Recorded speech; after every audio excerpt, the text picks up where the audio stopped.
Hello, hello everyone. Happy Monday. Thank you for joining me tonight. My name is Alyssa Thomas from Penguin and Fish, where we make lovely and quirky hand embroidery patterns and kits. And I'm here every weeknight at 8:30 p.m. Central Time, where we relax and we craft and chit chat and we work on a project together. And right now we are continuing on the Krista Quilt's Charming Chevrons quilt. It's by Krista Watson of Krista Quilts. We're doing the cute little chevrons. We've done a chevron basically all the way through. So here we go. So we basically need to make a bajillion of these and a bajillion of these.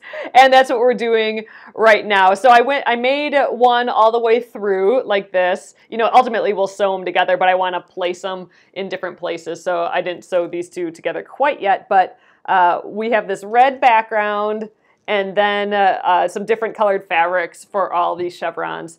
And it will go together in you know, a little quilt there. I'm doing a twin size quilt. So we are doing the chain piecing. So basically we're doing where we sew along one of the half square triangles before we open it up. So we are almost through all of the blocks for the first side. I still have a stack like this, if you can believe it. So we've been doing this for 2 days straight, basically, and now, you know, I think we'll finish this side tonight. But we're sewing on, there's a diagonal, and we're sewing on one side of the diagonal. We have to actually sew on the other side of the diagonal yet. So we'll be here for a few days doing that, but it's coming together. I'm loving it. So I will show you where my pile is at so far, and then we'll continue sewing this tonight. So thanks again for joining me. Yes, send me the warm thoughts. It is negative a bajillion here again. We just had like 4.5 inches or so of snow throughout the day yesterday and overnight. It looks beautiful again, but man, it's chilly again. So we got the new fire pumping all day, and we got the heat on still too. So got the sweater on, got the house coat, the house sweater on still. All right, guys, I'm going to flip you around and we'll get started. Just to let you know, there are links to the pattern for the Charming Chevrons quilt. I encourage you to join me on it. We'll be working on it for, you know, for a long time still. And it's nice and easy. If you haven't done half square triangles before, this would be the perfect quilt to get going on that. So I definitely recommend it. Good, easy quilt where you're just doing the same thing over and over again. It's really relaxing. So, all right, flipping you around and we'll get started. All right, so here is my giant pile. It is falling off the my sewing table onto the table here. So I think we have something like almost 200 we'll need ultimately. So we're going to continue. I still have this pile here yet. Oh, did the hubs walk behind me? I heard them kind of near. Joe, I did make the animal pins, and it's a free pattern. I will look for the blog post on it. I did it for, oh man, it was years ago. I did it for a different place. I will find it and I will put a link up to it. But it's a free pattern. My little kitty pins that I'm wearing, and I'll find that and I'll post that here. All right. Continuing, I'm sewing, we have that diagonal line down here, and I'm sewing to the left side of it. So I'm aligning my diagonal with my 1/4 inch mark on my presser foot here. And I think we'll zoom in a little bit again today. We zoomed in to sew the other day, and that was kind of fun. So let me see if I can get you guys seeing that foot a little bit more underneath there. There we go. All right, back at it. So the only issue I could see coming up is running out of bobbin thread before we get to the end. Oh man, I thought I just did just then run out of bobbin, but that's the only thing I could see going wrong, is that we run out of bobbin thread before we finish up all these blocks. But I think I did just recently change it, and it holds a lot. You're keeping the heater on and the wood stove going. Yep. I know, I'm with you, Deborah. Bring on the spring. I mean, it was pretty. It was pretty watching the snow. Very snow globy outside. But yeah, chilly. The Hubs was a nice neighbor today, and he plowed a few people's driveways, which was nice. Oh, check it out. So we ran out of bobbin thread. So that's so funny because whenever I start thinking, oh man, we're going to run out of bobbin thread, that's like right before we run out of bobbin thread. So there we go. Ran out of bobbin thread. Ah, goodness. So, all right, let's pop that out of the machine down here. I have an underneath side loading bobbin. Sometimes the bobbin comes out of the top here, but mine comes out of this side. So I'm just going to pop that out, and there we go. So let's, at least it started at the beginning today. Let's get up to the top of the machine. I'll scoot you guys over so you can see the top of my machine here. Ooh, it's getting all dusty. Ooh, there we go. There's the bobbin. Let's pop this guy on there. You know what? Since I, oh yeah, I can't get it. Ever since I got my machine cleaned. Oh, you have a side loading bobbin too. Bama, I have a Sears Kenmore machine from, I think it's from like 1974. So pop that on there, click that on. So, but ever since I got my machine cleaned, or not cleaned, but I got a new belt. So the guy cleaned it too. But ever since he did that, I can't, you're supposed to be able to, I have a wheel over here. You're supposed to be able to unlock the wheel so that my needle isn't going up and down while I do the bobbin. But ever since I got it cleaned, I can't unscrew that wheel. Like, it's too tight. I should just have the Hubs. Maybe he can undo it. But, so my needle's going up and down now, which usually doesn't do it. Oh, it sounds like yours. All right, guys, I'm going to just put it pedal to the metal, and we're just going to shake here for a little bit, so don't get seasick. My whole table, ooh, we don't want those threads in the way. My whole table shakes a little bit when I put my pedal all the way down. So the second thing I'm worried about is that I'm going to run out of actual thread in this color.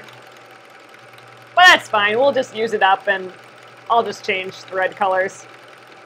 I have like a cream color, and we'll do that next.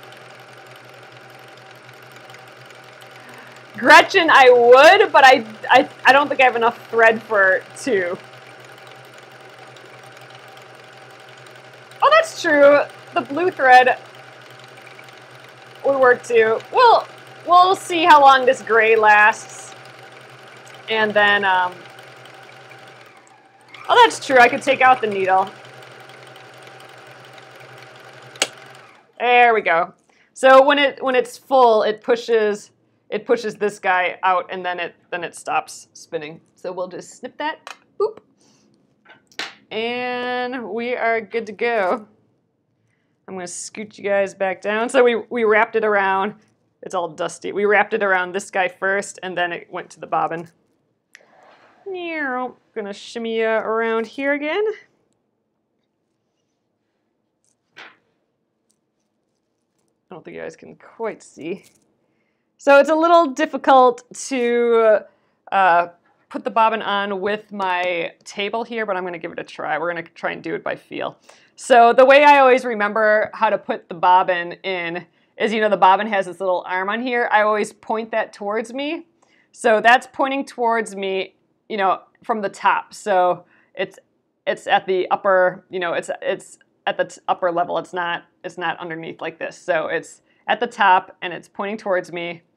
And this is at the top too. The thread's going around the top, but I have it pointing away from me. So I have it towards, one's towards me and one's away from me. So then I pop it in there.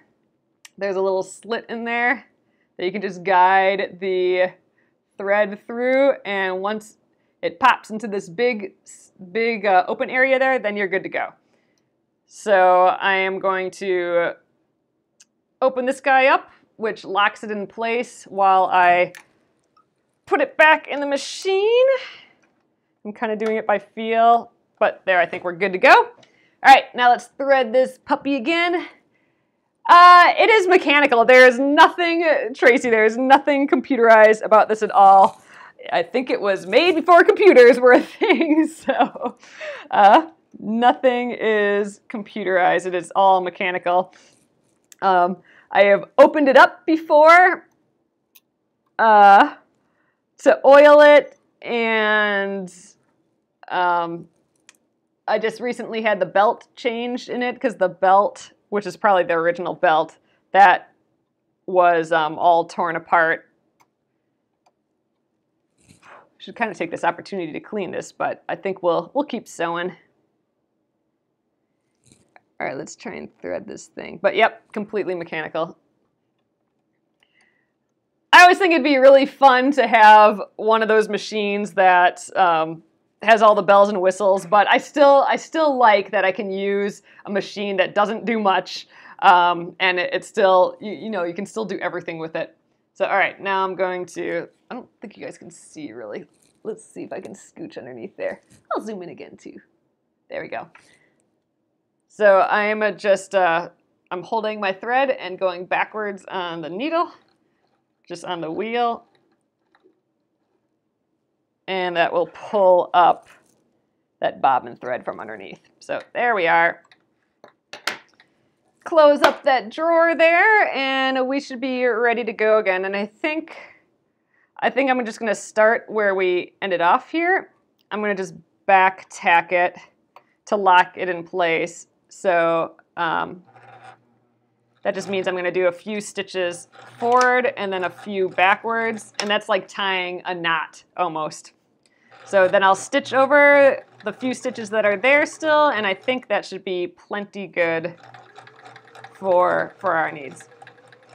And we're off again. I find that funny though. It really is. Once I start thinking about that bobbin, it dies on me. Oh, we're changing the bobbin under the table. Oh, thanks, Barbara. One trick you use is put a spool of thread under each front leg, and it raises the table enough to reach underneath. Oh, well, that's interesting. It just moves the table far enough away to do that. Yeah, I think what you guys saw just now was probably the most graceful that I've changed that bobbin with this table. I'm still getting used to having a sewing table. I never used to have one before, and I love it because now I have this entire flat surface here where I didn't before. Before I just had a little bit of a surface on the machine, and you know, it's not going to be, this table is going to be far more conducive to doing all the quilting that we'll be trying. You have a computerized machine and your mom's 1953 Pfaff. Oh, you like the sound of the old machine. There is something special about the old machine. One of these days I'll have to break out my husband's great-grandma's machine again. We did that a little bit for the Splendid Sampler when this machine was in the shop. But his is, I think it was from 1929, an old Singer. So that, I've been thinking about that one again lately, and I've been thinking about getting it out. Actually, I thought about that this weekend because, you know, I had this chain piecing on this machine, but I thought for a sec, like, oh man, it'd be fun to try sewing something or another on the machine, but I didn't want to move anything on this machine over the weekend because, you know, we're sewing this chain piecing and I didn't want to move it around and anything. So I was thinking about my husband's great-grandma's machine, and we don't have that set up anywhere, and I was thinking I need to get that set up somewhere. So if little needs of sewing happen and this one's clogged up, then I still have a place to sew a little bit. We'll see. I think I have a little place that might work. Nope, it is not a featherweight, Joe. It is, oh, I forget what kind it's called again. Let's see, do I have it near me? No. I have a little note. The nice thing about Singer is you can actually contact them and they will tell you everything about the machine. So I think I have a manual saved to my printer, or saved to my computer and stuff. But no, it's not a featherweight. I don't think I've ever actually seen a featherweight in person. I've seen, you know, photos of them of people's featherweights, but they look so cute. Like they just are smaller. Mine's definitely not that small. Oops, accidentally cut two there. I don't know what I clean my table with yet. I have never cleaned this. There was instructions. I think if I remember correctly, it just said to use like soapy water and a cloth and not to spray it with anything. I don't think I'm supposed to spray it with like Windex or anything like that. I think that tears it up. I think just some water and some soap. Oh, Singer featherweights have smaller bobbins. I guess I didn't realize that. A friend of yours had a quilt on a treadle. Oh, cool. Oh, bobbins seem tricky on a treadle. That never occurred to me before. So I have so the machine, it was a treadle machine. You know, we got some more history on it. That 1929 one or 20 something, I don't remember. But my husband's great-grandma's machine, it used to be a treadle. So a treadle is like that table where you have that pedal, then you just keep pumping that pedal and it's connected to the rest of the table and it's connected to the machine and that's what makes it go. There's no motor or anything. That's what a treadle machine is. It used to be a treadle machine, but I guess it was popular, I don't know, in the 30s or something. It was popular to convert them to motorized machines. So my husband's is a motorized, it's a treadle machine that's been converted to have a motor. So it has this old motor on it and it has this old light on it, and I think it's the original light as well. It's got a cool bulb in it and stuff. It's just kind of neat. I think we've had the electrical on it replaced, if I remember correctly. I'm not sure. You were told from Westy Templates person to use an acrylic cleaner. Oh, I'll have to look. Yeah, I have instructions for it. I'll have to look it up again for this particular table. Yeah, I mean, acrylic cleaner, that would make sense because, I mean, I guess I didn't know there was such a thing because it's an acrylic table. We're going to get to those purples in this stack soon, hopefully. We're getting there. Here's that pearl bracelet one again.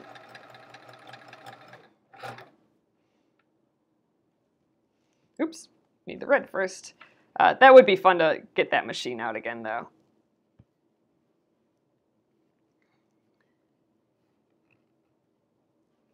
I have a couple little random sewing projects. Oh, you have two featherweights. Oh, they're your go-to machines.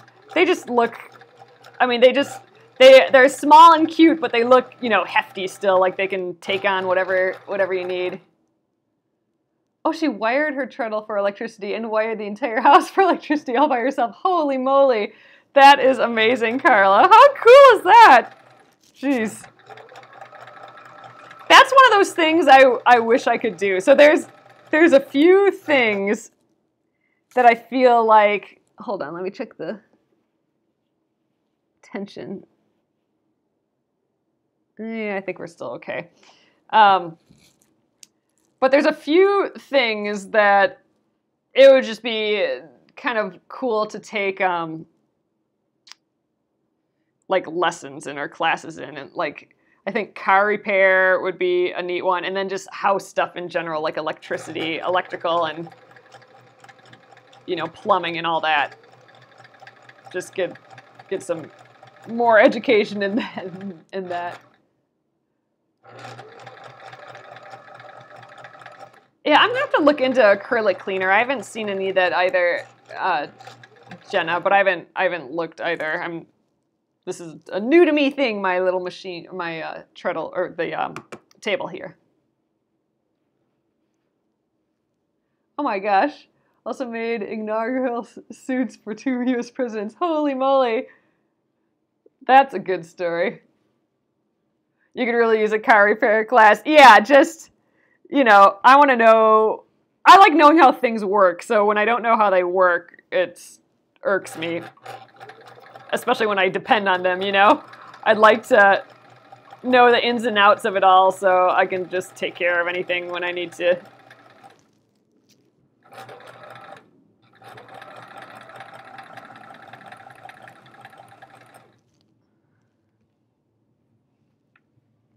Oops, I grabbed 2 here. Oh, just to let you guys know, all of the fabric orders are done. So if you ordered fabric from me, you should be receiving them soon. They'll actually be going out. I thought they were going to go out today, but it's a holiday today, so I forgot about that. There'd be no mail. So they're all going out.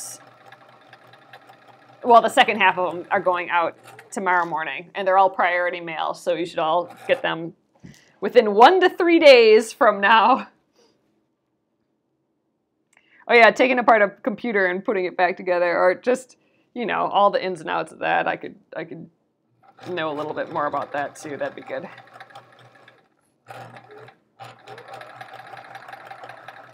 Yep, I was still cutting more fabric this weekend and getting orders together, so I'm officially done with fabric cutting, and I've organized my fabric again, and now I have just a little tiny area of fabric instead of like a huge area of fabric. So that makes me feel good. It makes me feel like I'm cleaning and using up all the things. You always wanted a featherweight. It's on your bucket list. Oh, that's cool.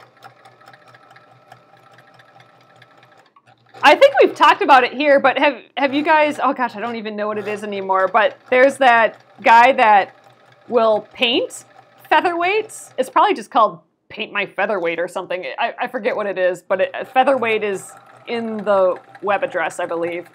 But if you have a featherweight, he will paint it like with a, I think it's almost like car paint. So, like bright, fun colors, and some of it can be iridescent and stuff. And then he'll put like the decals. He'll get the Singer decals and put them back on after it's been painted.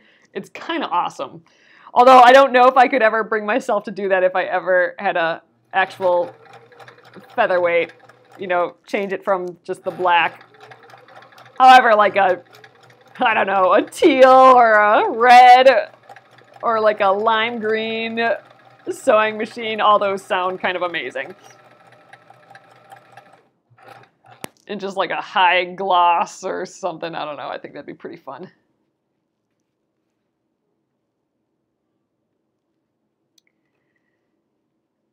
I don't know, at the thrift shop here and at estate sales and stuff, I keep my eyes out for little machines like that.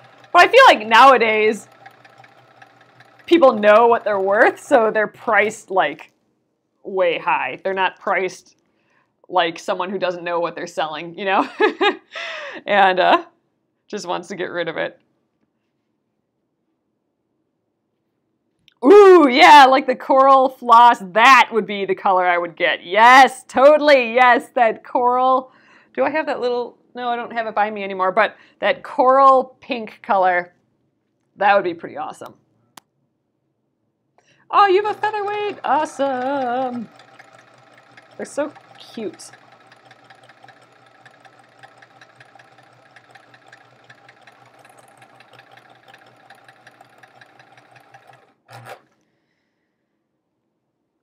All right, it still feels like the never-ending pile here. It's like some Willy Wonka pile of fabric. It's just, I keep taking fabric off the top, but it never gets any lower. But well, we'll get there eventually here. The squares are creeping up on me here. They're filling up the table behind me. Keep having to push them out of my way.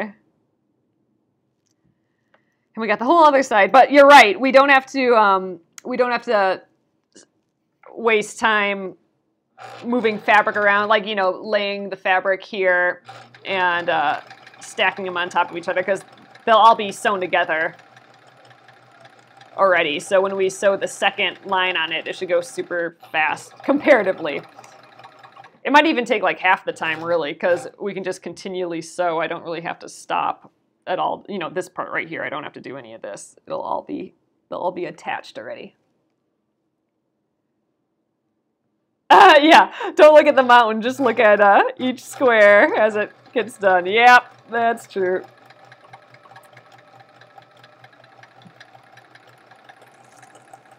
It is fun to see each little fabric as I do it. So the instructions actually have that you draw the diagonal line on the background piece, not your pattern pieces. But I drew them on the pattern pieces just so I could have the pattern pieces on top and I could see all my pretty fabric come through. It's fun to see them pop up. Even though I'm only looking at the back of it, but still.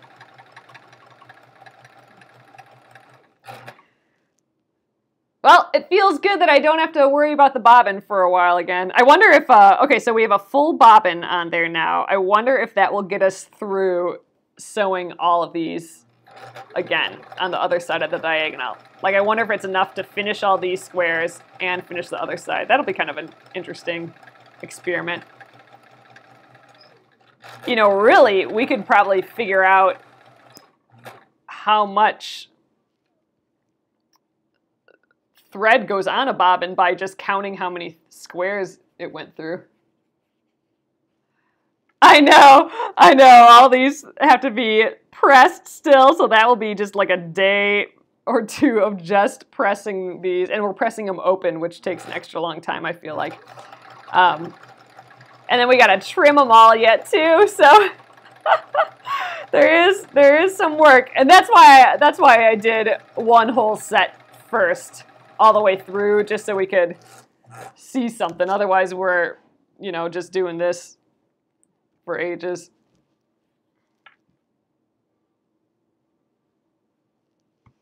Oh man, we might have another evening where we're just sewing this.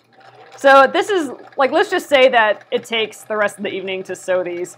So I think that was about 3 full nights. I mean, I think the first night we were doing a few other things, but let's just call it 3 nights. So that's 3 hours, about. I'm thinking we can do it, cut off 1/3 of that time, at least, when we sew the other direction, because we're not doing this whole fussy moving things around stuff. So I'm thinking we can do the sewing the other direction in like 2 nights tops, hopefully. So that'll be good. So we'll be cutting these in half and pressing them and trimming them by the end of the week, I think. Ooh, which is exciting because that means we can start sewing it together next week and then start placing everything. Yep, cutting, yep, there's a lot. I gotta, you know, each step is a thing for sure. And when you're doing this many pieces, you know, I think we're doing like 100 or almost 200 pieces here. It's actually 400 pieces or so because we got, you know, a top and a bottom, but all in all, it's around 200 pieces. And yeah, when you have that many things that you're doing the same thing on, each tiny little step ends up being, you know, a big step, right? It ends up being, all takes time. So that's why I'm trying to just chill and get into the zen of it and allow time to just pass, you know, without getting freaked out, which is tough for me, you know? You know, we got all our to-dos during the day and our goals and our objectives. It's hard sometimes to just chill and let time be what it's going to be and the project be what it's going to be. Oh, that's nice, Sue. I'm happy you guys are here keeping me company, for sure. You're worried about switching up pairs of fabric and getting stuck on the colors. Like when you're done with all the pairs and then moving them around, like you're worried about where it's all going to go later. I'm a little worried about that. We'll spend a whole day probably doing that. I'll have you guys, we'll go into the living room and I'll lay out all the chevrons and then we'll move them around until it's to our liking and you know, we'll move things and try a few different ideas and something and then we'll go with that. Then I'll number all the rows and grab them all and we'll sew them together. But we'll definitely take time laying it all out and making those decisions too. I don't have a design wall. I don't really have wall space anywhere that will work. So I'll do it all on the floor, which means we have to make our decisions and then I have to pick it up right away. But, you know, that'll help us make quick decisions though too, maybe. Like I don't have a design wall where I can just hang it up and look at it for a little while and see if it's just right. For me, like, oh yeah, take pictures, we can do that. Sometimes when you take a photo of it and then look on it on your phone, when it's super tiny on your phone, it gives you a better sense of what things look like. But I also feel like, you know, I took the time up front to choose these colors and stuff. So I'm thinking, you know, a lot of my decision making happened when I chose my colors. So like there's really, and the way I'm doing it random. I'm not doing like each row the same fabric or something like that. I'm letting it be kind of random. So really, I could throw them all on the floor and just be done with it at that point. Oh, you use your living room floor as your design wall too. So, and that's what we'll do. I'll probably shuffle them all up because there are some of the same, like lots of the same fabrics. Like, you know, I have a lot of, you know, this pearl because we got like, what, like 8 or 12 out of each fat quarter or something like that. So I'll have at least 12 that have, well, and then we're cutting them in half. So there'll be at least like 24 or so of ones with this pearl, this particular fabric, right? So I don't want all those next to each other. So I'll probably mix up my piles, start laying them out on the ground wherever it happens to be, and then the first thing I'll probably do is, if like ones are touching, then I'll probably move them so I don't have them all touching, ones with the same fabric. And then we'll just make some decisions on there. You know, we have all these purples, you know, I could have purples, you know, I have a stack of purple because we ran out of pattern stuff. So the purples could be scattered all over the quilt, or I could group them together, which might be kind of neat too. So we'll just have to play around a little bit, and then it's ultimately just going to be a decision to make quickly. Yeah, Bama, I'm oh, Bama Gamma. Let me know let me know if that's not your name. Let me know what you want me to call you. But yeah, I'm excited about that part of it as well. So one of the big purposes of this quilt for me is I want it to be my learning quilt for free motion quilting, because I have not done that on a quilt before. I've done it on one tiny sandwiched piece of scrap fabric. And I have a lot of questions and some fears about that and stuff, and we're just gonna give it a go. So I'm hoping that I'm gonna do each row, like each zigzag, each chevron row. I'm gonna do it each one as a learning tool. So maybe a different design for each row, or a different like practice area for each row. And I'm hoping that by the time I'm done, there'll be a noticeable difference between, I'm going to sew it this way, between my first row that I do and the last row. Like I actually want to see, oh, your grandma from Alabama, oh, Bama Gamma, oh, that's cute. But I'm hoping that I see an improvement, and I'm kind of excited about the idea of like, look at this row, this is my first row, but then look at this row, this is my last row, and look how amazing and pretty and whatever and detailed and blah blah whatever it is, and even the stitches are, and you know, all that. I want to see improvement. So I'm okay that this won't be a perfect quilt all the way around. It's on purpose a quilt that I'm learning on. And I'm more excited about seeing the growth than seeing it be perfect right away. Do you have a slippery thing that fits under the needle and on your table? I don't, Bonnie. So I know what you're talking about. There's like a little like pad or something that you can stick on. I think it's like a sticker almost. And apparently it makes this whole area more slippery for quilting, so you can move it around easier. I'm gonna try to do it without that. I don't know, this table is more slippery than anything I've used before, so I'm hoping it's enough, but I don't know. If not, we'll be quilting for a while, I'm thinking.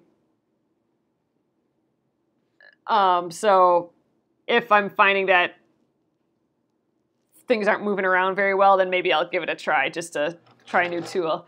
So I don't have gloves, but I do have these other little things that I'm gonna try. I have these grippets, which are little acrylic things that have like little rubbers on the bottom, so you can just kind of lay these down and, you know, move the fabric with it.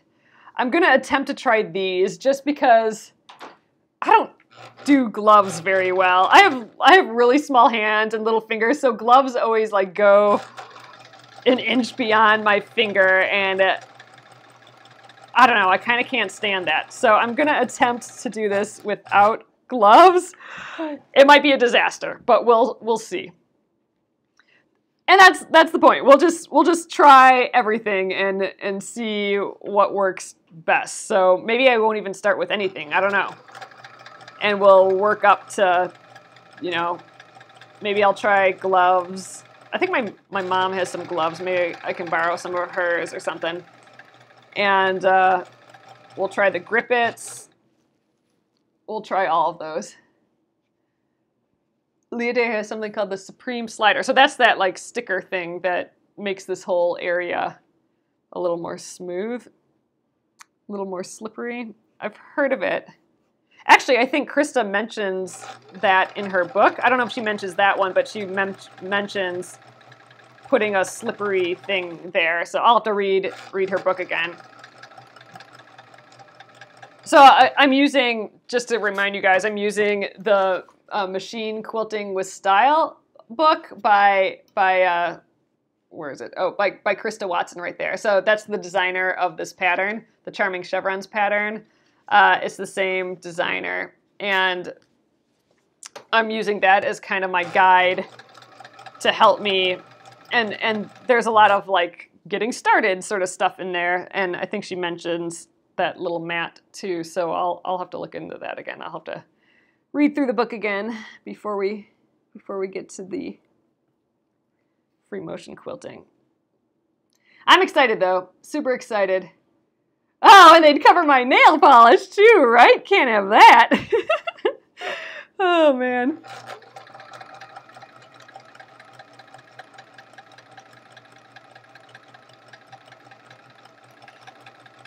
That'd be funny.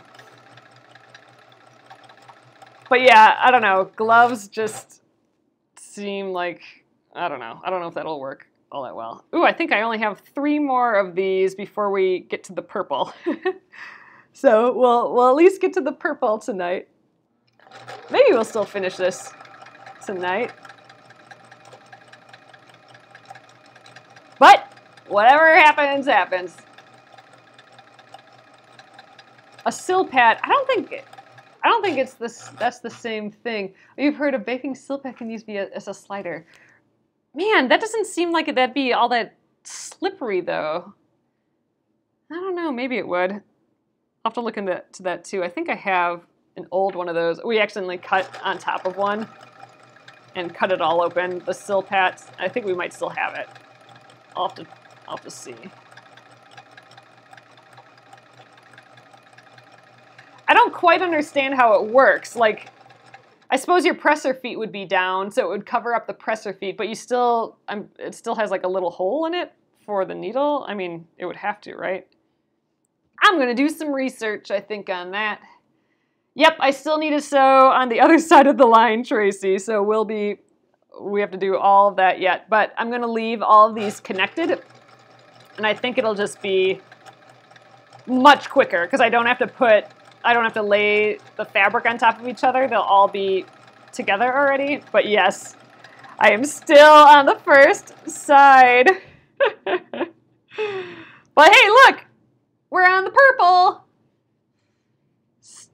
Oh, it does. So it does have a hole in it. Yeah, I'm going to have to look into it. I've heard of it before. I've not seen what it looks like.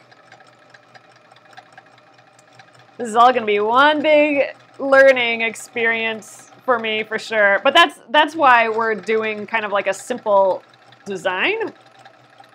And I think this design, the chevrons, is really conducive to, in my brain at least, free motion quilting, because we can just focus on each line as a separate thing, and it seemed like it would work well for this. You've heard that the super slider the kids sled on. Really?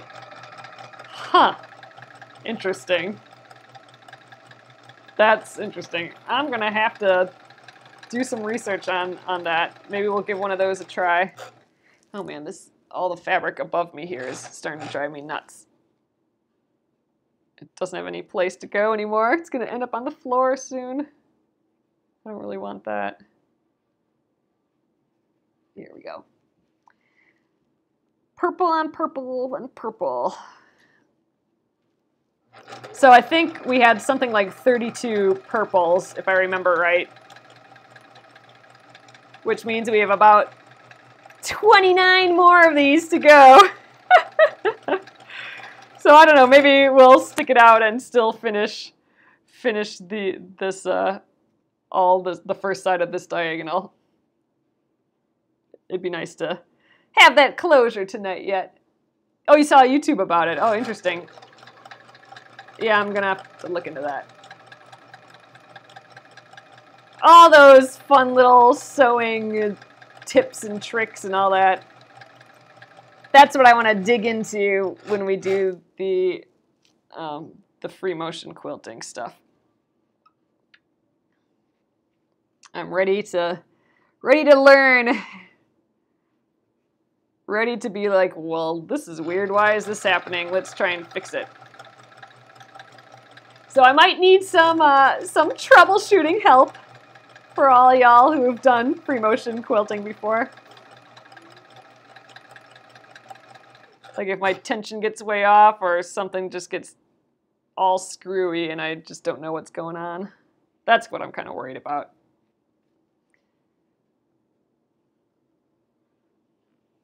Paying attention to the tension.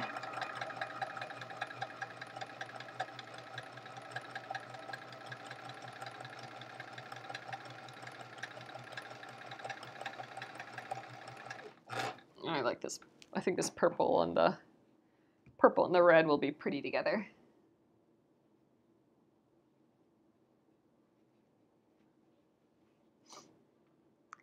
Stack's getting lower.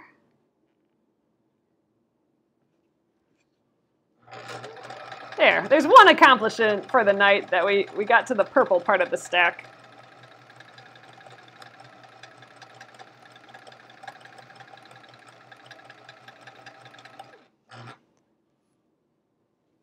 And I'm not positive I have the same amount of red as purple, or vice versa, so we'll just sew till we run out of one of the stacks. I might actually have a few extra, so if we end up with a random chevron when we're done with this, then I'll throw it on the back of the quilt or something. I have no idea what I'm doing for the back of the quilt or the border, or not the border. I'm not going to have a border, but the binding, that's what I'm meant to say. I have no idea what I'm doing for either of those yet. But man, I suppose we'll have to figure out that before we can quilt too. We'll need a back to this. Maybe I'll just do a solid back with that, you know, any extra chevrons. Throw some of those in there too. Oh, that's a good question, Connie. I will, I don't know for sure. I'll look in her book and see if she suggests something in there. I did read another book on quilting, like an older book, older like just from like the 80s or something. And they recommend some sort of cotton or cotton blend.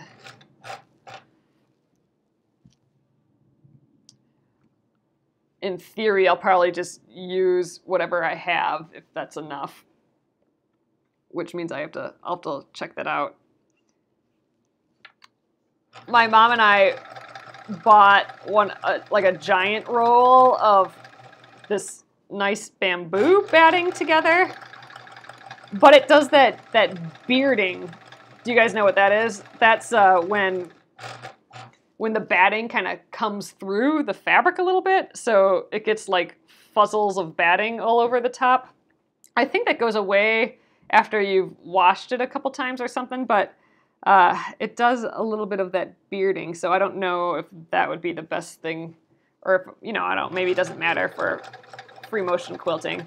But the nice thing about it is it's kind of thin and it's really drapey, so I think it'd be nice for a quilt, and we have a lot of it. So I don't know, we'll see.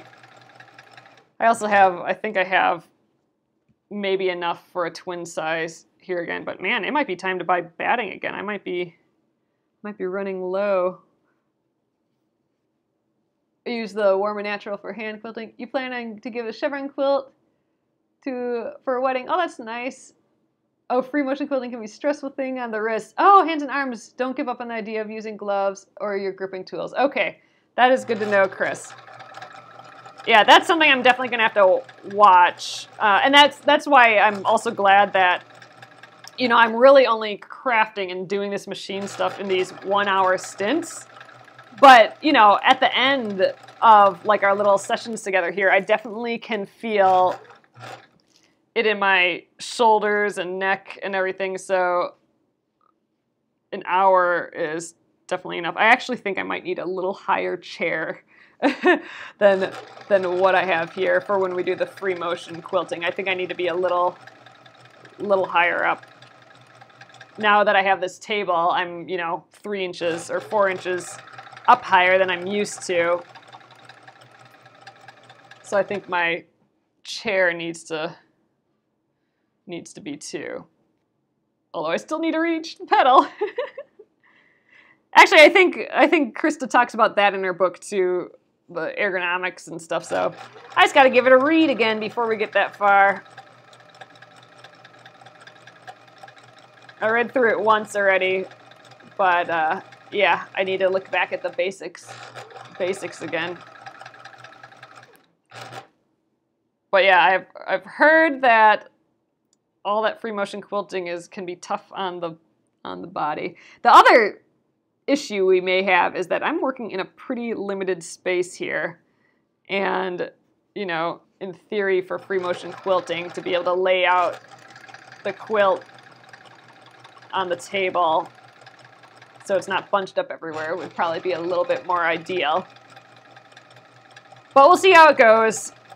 This table does have one more leaf in it, so I could extend it, and then, you know, then we can't really walk through in our kitchen to our kitchen, but during this hour I could extend it, and then I could make it smaller again, maybe. We'll see how it goes. It's gonna be an experiment, but I'm hoping at the end of the deal we'll be able to figure it out. There is a lot of walking foot stuff in her book, so there is a lot of straight line things, and then even some programmed stuff, which was kind of interesting, where she just has a program stitch and sometimes it does its thing, and then free motion quilting as well. So there's a variety. So if you didn't want to do free motion quilting, but you want to get more snazzy with your just straight line or walking foot stuff, there's some good ideas in the book as well. But yeah, it's not completely free motion quilting in the book.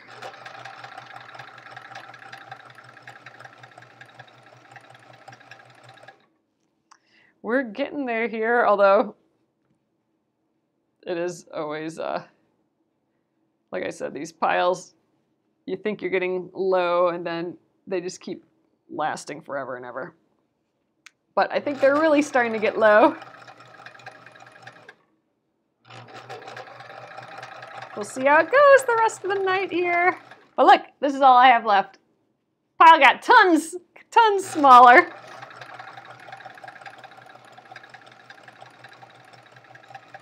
I have to keep shushing it out of the way here. Here's the fabric so far. Yeah, all the squares there.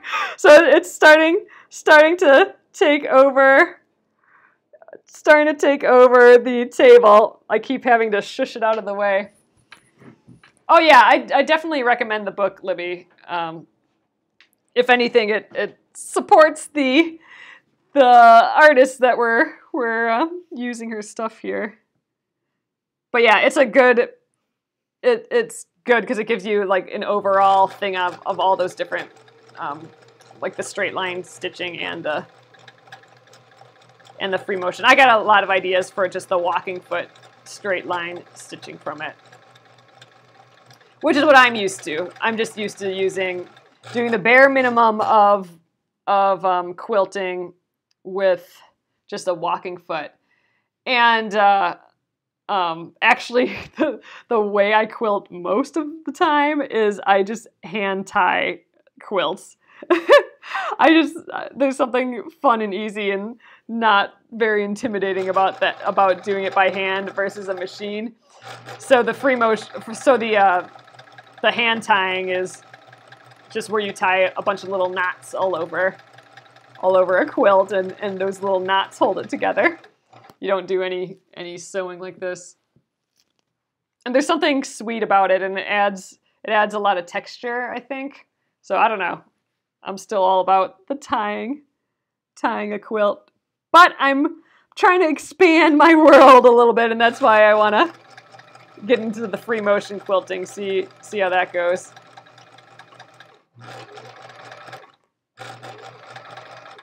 You love, and see, I love sewing, so I like to hand quilt. Yep.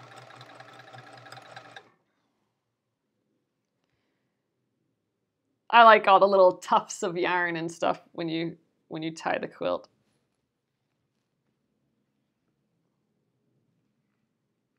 But that takes a while too. I mean, you know, all quilting takes a while, I suppose.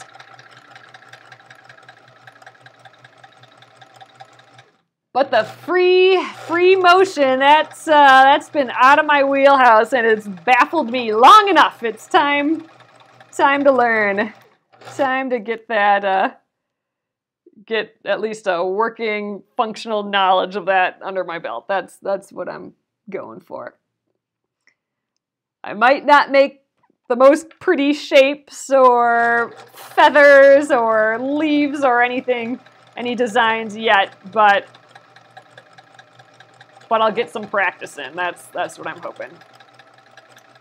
I want to get the basics down of, like, you know, getting the tension right and getting, you know, the stitches all the same length, like getting that practice in, and then just starting to work designs and stuff. Starting to get a little bit of knowledge on that, because I'm a little nervous about that part of it, actually. Yep, machine quilting with style, and I have a link to it here if that makes it easier in the Facebook post. Do you mark the quilt with the design for free motion? I think you can do either one. So I have no idea what we'll be doing yet, Gretchen. I know for sure we'll do some that is not marked. Like, I want to just do like squiggles and stippling, which is just kind of like wiggling marks that don't cross each other, and then like some squiggles that do cross each other. Maybe even like some circles and stuff. So for all those where you're just filling up an area, I don't think you really need to mark it. But if I do like I don't know, a fancy feather or something like that, I'll probably mark it until I can figure it out. Oh, there's Krista right there. It should be in Quilt Shops there. Oh, awesome.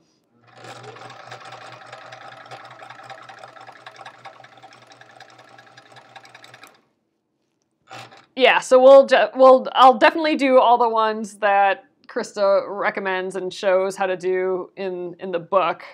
And if we get good at those after a few rows, which hopefully is the case, I don't know, we'll see. That's my goal. Hopefully we can learn and improve as we go through all the rows. But if we get good at those, then maybe we'll try some fancy-dancy little things.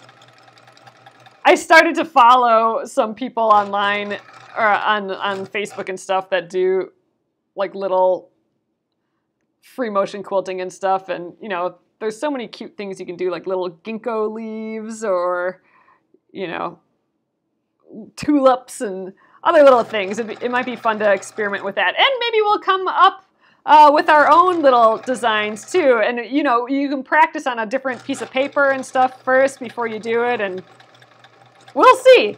There'll be plenty of chevron rows to try things on, I think. And you know, we can change throughout the row too. We don't have to do the same thing for the entire row, even though that's probably what I will do because I think it'll look nice.